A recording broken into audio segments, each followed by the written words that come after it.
Hey guys, I'm Emily from the Blue Mouse, and today I'm going to show you how to work the Kitchener seam.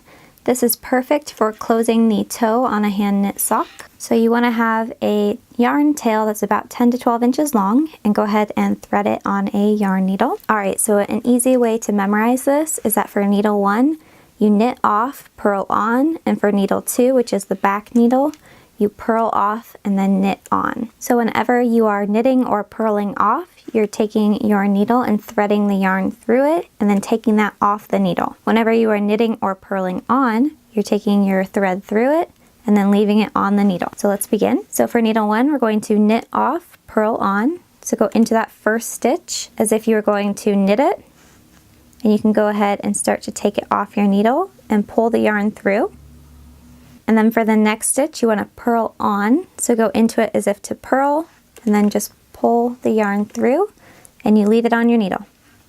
And then switching to needle number 2, you want to have your yarn go in between your needles, not over top of one. So then you want to purl off, knit on for this needle. So go into the first stitch as if to purl, but just slide it off and pull the yarn through.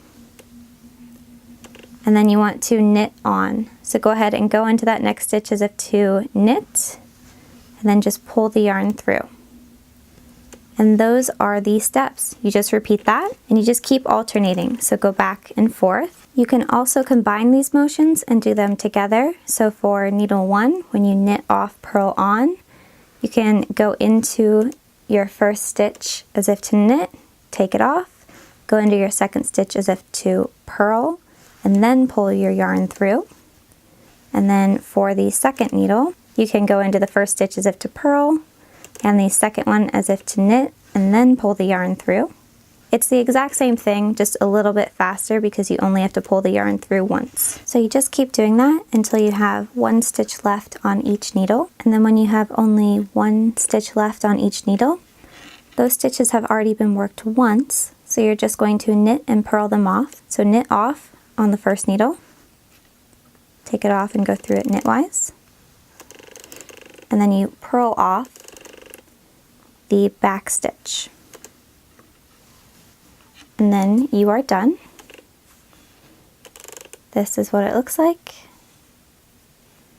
Kind of has this rolled end, and then you just take your hand inside the sock and you pull your needle through it so that you're all done. And that is what the toe should look like. You're going to want to turn your sock inside out and weave in that end that you had left over, and then you're fully done. Thanks for watching, guys. Please like and subscribe for more videos.